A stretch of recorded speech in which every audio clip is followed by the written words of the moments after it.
Keilmuan Benedict Richard O'Gorman Anderson atau Ben Anderson tentang Indonesia sering jadi rujukan para peneliti lain yang ingin membuat kajian tentang Indonesia. Buku-buku yang ditulis profesor dari Universitas Cornell Amerika Serikat itu ikut mewarnai pemikiran dunia tentang Indonesia.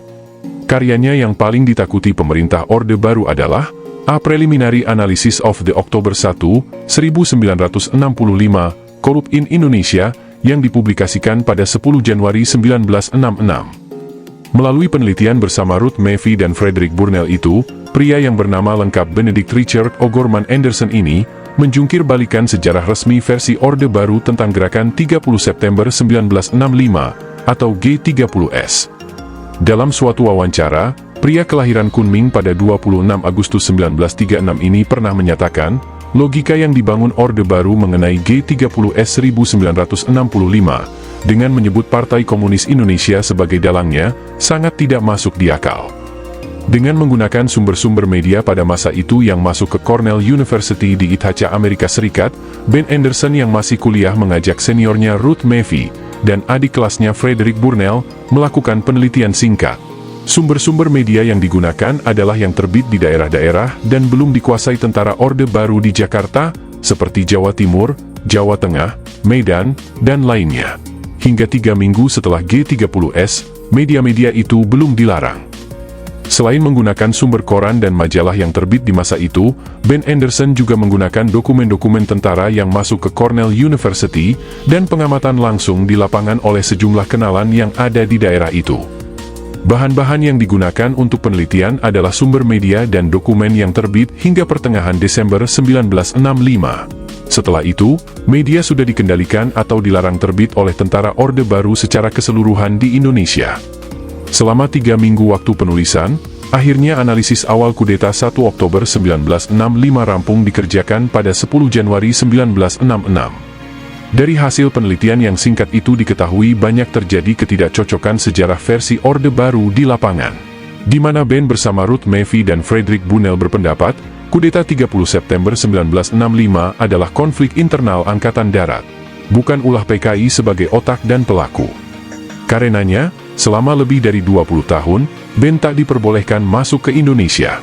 Meski tak bisa masuk ke Indonesia, Ben tetap mengikuti perkembangan Indonesia. Jelang pensiun dari Cornell, dia bisa masuk lagi ke Indonesia. Berikut ini adalah hasil wawancara dengan Ben Anderson.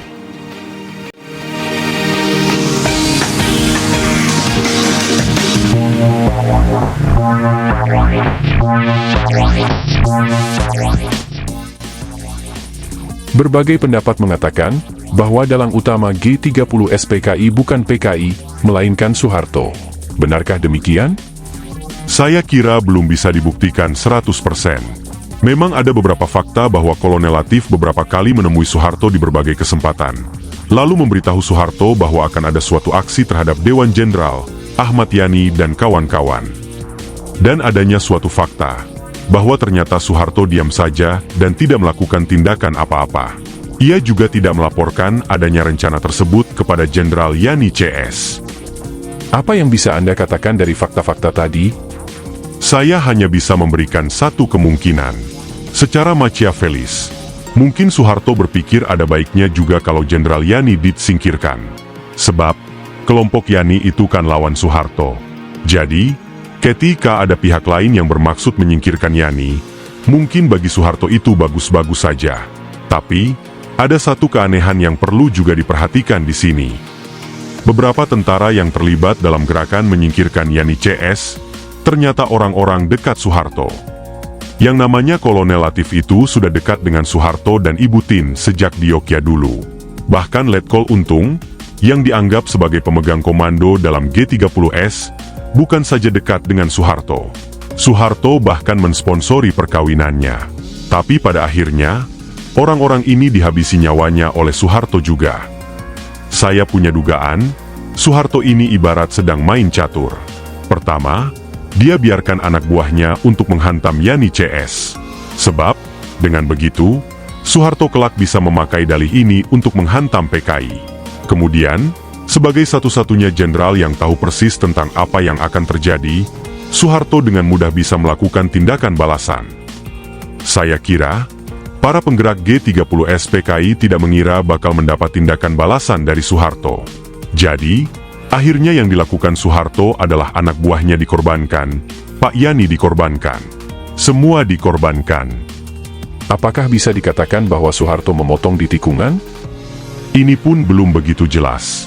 Sebagai sebuah kemungkinan, ada orang-orangnya Ali Murtopo yang berada dalam gerakan Untung CS, mendorong mereka untuk bikin ini bikin itu. Saya kira, orang yang tahu persis soal ini, di samping Soeharto dan Ali Murtopo, adalah Benny Murdani. Ada kesan bahwa orang-orang yang dianggap terlibat dalam G30S punya kedekatan dengan Soeharto karena perkoncoan di masa lalu, bukan kedekatan ideologis. Anda sependapat? Begini, reputasi Soeharto sejak zaman Orla tidak bisa dianggap sebagai perwira sayap kanan. Dia tidak pernah belajar di Amerika. Jadi, wajar saja kalau di mata para pendukung Bung Karno, setidak-tidaknya Soeharto itu seorang Soekarnois. Apalagi kalau dibandingkan dengan Yani, yang pernah belajar di Amerika dan berkali-kali mengadakan kontak yang intensif dengan atase militer Amerika di Jakarta. Menurut amatan Anda, bagaimana PKI memandang Soeharto saat itu? Saya pernah mewawancarai tokoh penting PKI, almarhum Wikana. Waktu itu Soeharto baru saja diangkat sebagai Pangkostrat. Saya tanya kepada Wikana, bagaimana Soeharto menurut pandangan dia. Wikana bilang, "Oh, Soeharto itu baik. Saya pernah ikut sama dia ketika Soeharto diutus Jenderal Sudirman untuk mencegah meletusnya peristiwa Madiun." Jadi, di mata Wikana dan para pimpinan PKL pada umumnya, Soeharto jelas bukan perwira angkatan darat tipe Nasution atau Yani. Karena itu, bisa dimengerti kalau di kalangan tentara ada yang merasa bahwa Soeharto cukup loyal kepada Soekarno. Jadi, kalaupun bukan kelompok kiri beneran, setidak-tidaknya dia bukan kelompoknya Yani dan Nasution. Kalau begitu, posisi Soeharto sebelum G30S memang cukup menguntungkan. Komentar Anda?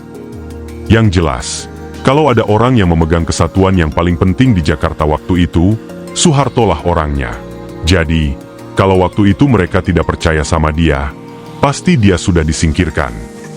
Maka dari itu, saya dulu sempat bertanya-tanya, mengapa orang yang punya posisi begitu penting dalam jajaran militer seperti Soeharto, ternyata tidak diapa-apakan. Tapi di sisi lain, ada suatu pemetaan yang rumit yang terjadi justru antara para perwira angkatan darat sesama anti-komunis. Hubungan Soeharto-Nasution buruk. Nasution-Yani juga kurang baik. Soeharto-Yani juga begitu. Bagaimana ini? Ini memang masih menjadi tanda tanya. Yang jelas, Soeharto memang pernah dicopot sebagai Pangdam Diponegoro oleh Nasution, dengan alasan korupsi dan penyelundupan. Dan kasus ini jelas bahwa sebenarnya Soeharto dan kelompoknya merasa tidak senang kepada Nasution. Sebaliknya, Nasution pun menganggap rendah Soeharto. Itu tampak jelas. Tapi kalau Yani, masalahnya memang agak lain. Yani dan Soeharto sebenarnya setaraf dari segi senioritas. Yani itu orangnya memang brilian. Wajahnya juga cakep. Dan di atas semua itu, dia merupakan otak dan pembinaan Angkatan Darat pada waktu itu. Dia pun pernah dilatih di Amerika. Nah, disinilah misterinya. Mengapa Soeharto tidak pernah dilatih di Amerika? Padahal, sebagian besar perwira yang segenerasi dengannya, pernah dilatih di Amerika. Ini memang jadi tanda tanya. Tapi yang jelas, selama Yani masih ada, Soeharto tidak mungkin naik ke atas. Padahal, dari segi senioritas mereka setaraf. Tapi yang jadi big boss Angkatan Darat ternyata Yani. Dalam Cornell Paper, Anda mengatakan bahwa gerakan Untung CS ini pada dasarnya bertujuan menyingkirkan jenderal-jenderal korup. Tapi Nasution, yang dikenal jujur dan bersih, juga jadi sasaran. Penjelasan Anda? Saya kira Nasution jadi sasaran bukan karena soal itu. Secara pribadi dia mungkin jujur dan bersih. Tapi kalau jujur secara institusional, wah, nanti dulu. Harus diingat, bahwa kasus korupsi yang terbesar adalah yang terjadi di Tanjung Priok. Dan itu sepenuhnya atas bimbingan dia. Bahkan, kalau tidak salah, Jaksa Agung Gatot Tanumiharja waktu itu hendak dibunuh oleh tentara. Karena Jaksa Agung mau mengungkap dan menuntut kasus itu. Tapi di atas semua itu, Nasution memang sudah lama dikenal dekat dengan orang-orangnya Pentagon. Jadi, ia dianggap dekat dengan Amerika. Di samping itu, dia dikenal sebagai lawan Soekarno sejak peristiwa Oktober 1952. Jadi di mata gerakan Untung CS, Nasution dianggap perwira sayap kanan. Boleh jadi juga ada semacam kekhawatiran bahwa seandainya terjadi kudeta, Nasutionlah yang akan memimpinnya. Apalagi desas-desus semacam itu memang sudah cukup santer di Jakarta. Oke, sekarang soal lain lagi. Ketika jenazah para jenderal itu ditemukan di lubang buaya, bagaimana kondisinya pada saat itu?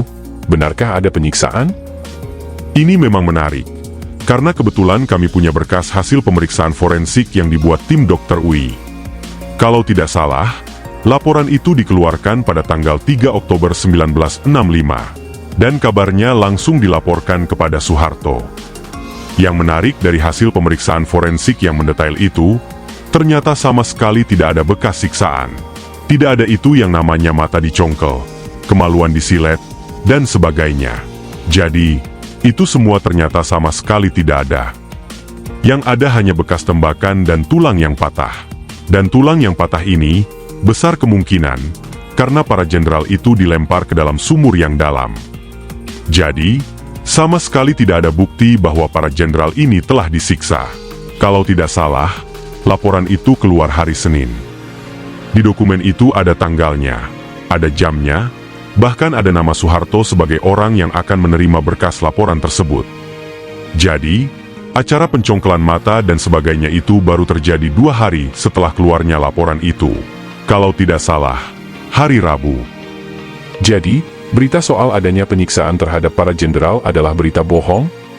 Ketika Soeharto dan Ali Murtopo CS mulai menguasai media massa seminggu setelah G30S, media massa menyiarkan adanya penyiksaan terhadap para korban.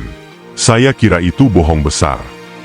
Dan itu merupakan propaganda yang dimaksudkan untuk menimbulkan suasana di dalam masyarakat, bahwa apa saja boleh. Padahal mereka tahu itu tidak benar. Jadi, ini memang merupakan suatu strategi Machiavellis untuk menghancurkan PKI, dan pada akhirnya, mendongkel Soekarno sebagai presiden.